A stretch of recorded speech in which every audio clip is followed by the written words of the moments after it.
Hey y'all, it's Natalie, and I have another quick travel layout for you guys today. It's a spread actually. I have my 12 by 12 photo of Pike's Place Market in Seattle, and I'm going to do a couple of clusters on it as a title page for the Seattle section of or the first leg of the Seattle section in our travel scrapbook.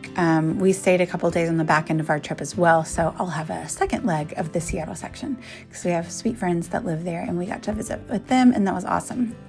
So I have some what's the name of this company? Memory Place, I think, is where this ticket paper came from, and then some Pink Fresh Studio is the other bright white ephemera bits and everything. And I like the one that says tourist mode because we were definitely in tourist mode. So I'm going to cut apart this paper and add this little colored strip up there at the top. I used that red color. I had a piece of cardstock that matched that. So I cut those with the Tim Holtz Skinny Alphas that came in the fall cherry box. And did the word Seattle. And then I decided to pull out some rub-ons also from 49 Market. And I had moved the cluster from the right to the left because I had this nice little rainbow sun flare in the top right that I didn't want to cover up.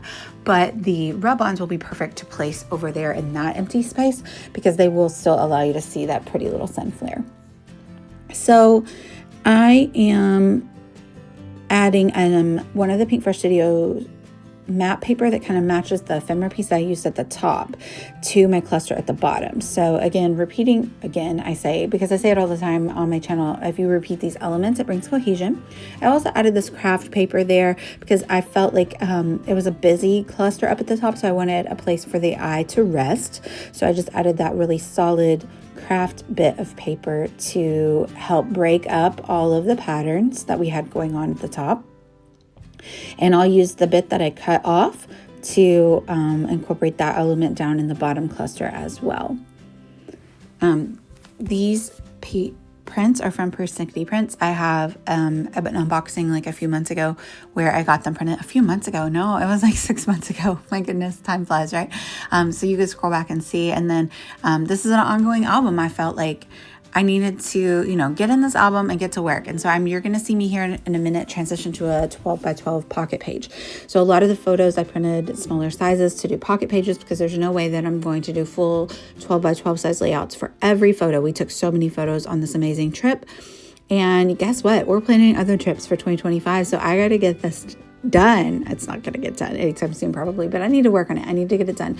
But I also have all of the photos in page protectors so that my family can look through them because I don't like to hold hostage the album. Their vacation photos, I don't want them just sitting on my phone. So that's why I went ahead and printed them all at once and put them in a 12 by 12 album. And then I just pull them out when I want to work them and add a page protector in and rearrange them a little bit once I remove them from their pockets that they're currently sitting in.